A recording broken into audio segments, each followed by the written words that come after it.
میرے دوستو، اللہ نے انبیاء نے جب بھی اپنی امت کو بتایا تو کہا قیامت قریب ہے. اقتربت الساعۃ وانشق القمر، قیامت قریب آ گئی.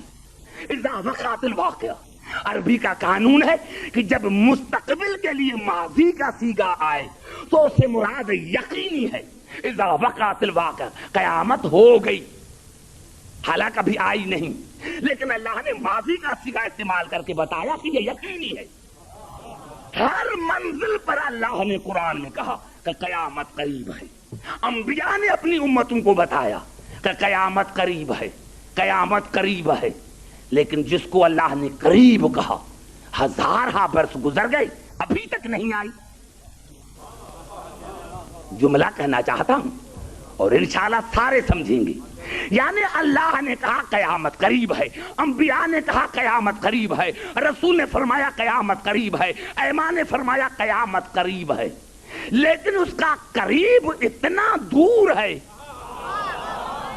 اس کا قریب اتنا دور ہے کہ ہزارہ برس گزر گئے، ابھی تک قیامت نہ آئی. میرے محترم سامعین، توجہ چاہ رہا ہوں. اللہ نے کہا قیامت قریب ہے، انبیاء نے کہا قیامت قریب ہے، لیکن اس کا قریب اتنا دور ہے، اس کا قریب اتنا دور ہے کہ ابھی تک قیامت نہیں آئی. میرے بزرگوں، جس کا قریب اتنا دور ہے تو جس اہل بیت کو رکھائی رجت سے دور ہے. نعرہ حیدری! نہیں سمجھ میں بات آئی؟ قبلہ کتنی بات میں نے کہی ہے کہ جس کا قریب اتنا دور ہے تو جس کو رکھائی رجت سے دور ہے. بتاؤ وہ کتنے پاک ہوں گے، بتاؤ وہ کتنے پاک ہوں گے. تو دنیا ہمیں کچھ بھی کہے، لیکن ہمارے ائمہ وہ ہے جانا تو جنت میں ہے. تو کسی کے پاس ایسی مخلوق نہیں ہے جو ہر عیب سے پاک ہو. گھبرا تو نہیں گئے؟ توجہ چاہ رہا ہوں آپ کا. میرے دوستو، یہی سبب ہے کہ کبھی اللہ نے رسول کی انفرادی طور پر تعریف کی اور کبھی اجتماعی طور پر. توجہ، کبھی اللہ نے رسول کی انفرادی طور پر. جیسے میں عرض کروں، اگر کوئی کانا ہو اور اس کو کہوں مجھے قسم ہے آپ کی کانی آنکھ کی، ایمان سے بتاؤ پھر کبھی آئے گا مجلس میں؟ اور دیکھا کیسا خطیب ہے، کیسا ذاکر بلایا تھا. میری آنکھ کانی تھی، میرے میں نکاس نکال رہے تھے. معلوم ہوا انسان بھی سمجھتا ہے کہ عیب دار عضو کی قسم نہیں کھا جاتی. اگر کوئی لنگڑا ہو، میں کہوں آپ کے لنگڑی ٹانگ کی قسم کبھی مجھے نہیں ملے گا. کہے گا نہیں، عبدالحکیم نکاس نکال رہا ہے. لیکن خدا کی قسم، رسول وہ ہے، توجہ چاہ رہا ہو، رسول وہ ہے کہ آیت واللیل اذا سجا میں اللہ نے رسول کے زلفوں کی قسم کھائی. آیت علم نشرح لک صدرک میں اللہ نے رسول کے سینے کی قسم کھائی. آیت الذی انقذ ظہرک میں اللہ نے رسول کے پشت کی قسم کھائی. آیت قد نری تقلب وجہک فی السماء میں اللہ نے رسول کے چہرے کی قسم کھائی. آیت ما زاغ البصر وما طغى میں اللہ نے رسول کے آنکھوں کی قسم کھائی. آیت وطایھا اذن وایۃ میں اللہ نے رسول کے کانوں کی قسم کھائی. آیت ما ضل صاحبکم وما غوی میں اللہ نے رسول کے دہن کی قسم کھائی.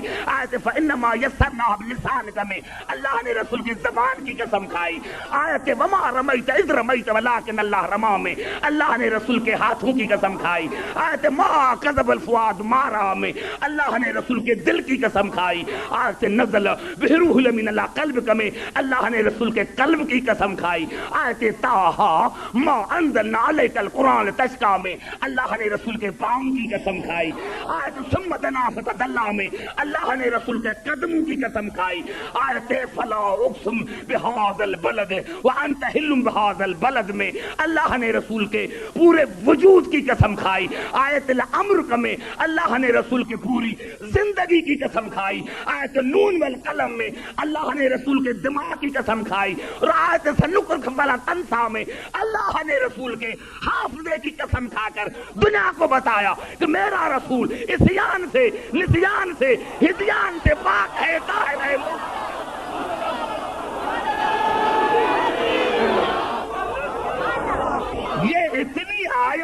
کہیں تمہاری نظر سے نہیں گزری؟ کہتے ہو کہ قرآن ہم پڑھتے ہیں، ہم حافظ قرآن ہیں۔ ارے بھائی حافظ قرآن ہو تو اتنی آیتیں نظر نہ آئیں، اتنی آیتیں نظر نہ آئیں۔ اور عجیب قبلہ ایک بات کا ہے، نون والقلم، مجھے قسم ہے سیاہی کی اور مجھے قسم ہے قلم کی، وما یسرون، اور مجھے قسم ہے اس کی جو لکھو گے۔ یہ اللہ نے رسول کے دماغ کی قسم کیوں کھائی؟ اور اعضاء کی تو قسم کھائی، لیکن کبھی دماغ کی قسم کیوں کھائی؟ دماغ کی قسم کیوں کھائی کہ مجھے قسم ہے آپ کے دماغ کی جب تو لکھتا ہے؟ یہ اللہ نے دماغ کی قسم کیوں کھائی؟ میرے دوستو اعضاء ہیں جز، دماغ ہے کل۔ اعضاء ہیں جز، دماغ ہے کل۔ اعضاء کٹ جائیں لیکن پھر بھی انسان اپنے خالق کو پہچان سکتا ہے، لیکن دماغ ہی فیل ہے تو پھر تو سارا جسم فیل ہے، بیکار ہے، دماغ ہے کل۔ یہی سبب تھا کہ خطیب کی عادت ہوتی ہے، یہ فطرت ہوتی ہے خطیب کی کہ جب خطبہ دیتا ہے، تقریر کرتا ہے تو ہاتھوں کے اشارے سے۔ یہی سبب تھا کہ جب رسول نے پہلی تقریر کی تو ہاتھوں کے اشارے سے، تو ابو لہب نے کہا اے عبداللہ کے یتیم، آپ کے ہاتھ ٹوٹے، آپ کے ہاتھ ٹوٹے۔ اللہ کو ناگوار گزرا اور کہا تبت یدا ابی لہب، ابو لہب ہاتھ ٹوٹے تمہارے۔ بڑا جملہ کہہ رہا ہوں، ارے دماغ پر نہیں ہاتھوں پر اعتراض کیا تھا۔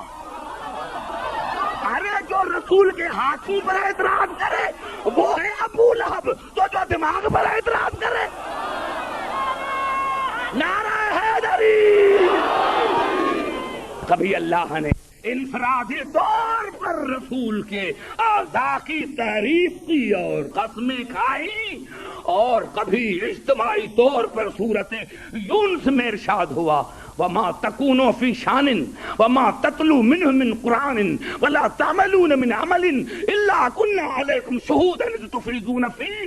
میرے حبیب چاہے تو قرآن پڑھتا ہو، چاہے تو دوسرا عمل کرتا ہو، میرے حبیب میں 24 گھنٹہ تمہاری طہارت کا بھی شاہد ہوں، تمہاری عصمت کا بھی شاہد ہوں۔ ارے جس نبی پر 24 گھنٹے خدا کی نظریں ہوں، وہاں تمہیں عیب کیسے نظر آتا ہے؟ جس رسول پر 24 گھنٹے خدا کی نظریں ہوں، جس کی طہارت کا عصمت کا گواہ اللہ ہے، اس میں تم عیب نکالتے ہو۔ یہ بھی عیب رسول میں، یہ بھی عیب رسول میں۔ ہاں میں نے کیا تھا کہ اس میں شرارت ہے کہ عیب دار بنا کر رسول کی جگہ پر عیب داروں کو بٹھائیں۔ ایسے نہیں ہو سکتا، ایسے نہیں ہو سکتا۔ جیسا رسول ہے، جیسا رسول، خدا کی قسم سارے پڑھے لکھے، اور میں سمجھ گیا کبھی مجھے نعرے لگانے کی ضرورت نہیں ہوگی، خود آپ مجھے گا دیں گے کہ بلا یہ الفاظ ہیں قرآن کے۔ بڑا جملہ کہہ رہا ہوں، بڑا آپ کو لطف آئے گا۔ کیا الفاظ ہیں؟ حالانکہ قرآن نے خود بتایا ہے، یہ تو ایسے یوسف کا قصہ ہے قرآن میں۔ اللہ نے قصے اسی بیان کیے ہیں دل لبھانے کے لیے، دل بہلانے کے لیے۔ اللہ نے خود قرآن میں کہا ہے وَقُلًا نَقُصُّ عَلَيْكَ مِنْ أَنْبَاءِ الرُّسُلِ مَا نُثَبِّتُ بِهِ فُؤَادَكَ وَجَاءَكَ فِي هَٰذَا الْحَقُّ وَمَوْعِظَةٌ وَذِكْرَىٰ لِلْمُؤْمِنِينَ۔ میرے حبیب میں آپ کو قصے اسی لیے، انبیاء کے قصے اسی لیے بیان کر رہا ہوں، اس میں مومنین کے لیے ہدایت، اس میں مومنین کے لیے ہدایت، مومنین کے لیے ہدایت۔ تو اللہ نے کسے بتائے، اور کیا تھا؟ رسول بے عیب ہے، رسول بے عیب ہے، ہمارے رسول میں کوئی عیب نہیں۔ ہمارا قصور یہی ہے جو دنیا کو پسند نہیں، کہ ہم داغدار کو نہیں مانتے، جہاں داغ آیا اس کو ہم نے چھوڑ دیا۔ ہاں یہی سبب ہے میرے دوستوں کہ اگر کسی ملازم کوئی کرپشن میں پکڑا جائے، رشوت لیتے ہوئے پکڑا جائے، تو اس کو گورنمنٹ پھر سروس نہیں دے گی۔ اب وہ پرائیویٹ جا کر نوکری کرے، کیونکہ داغدار ہو چکا ہے، داغدار ہو چکا ہے، اسی لیے اس کو گورنمنٹ کی نوکری نہیں ملے گی، جا کر پرائیویٹ نوکری کرے۔ ارے جو اس کو ایک داغ لگ گیا، اس کو تو 100 کا سرکاری نوکری نہیں ملتی۔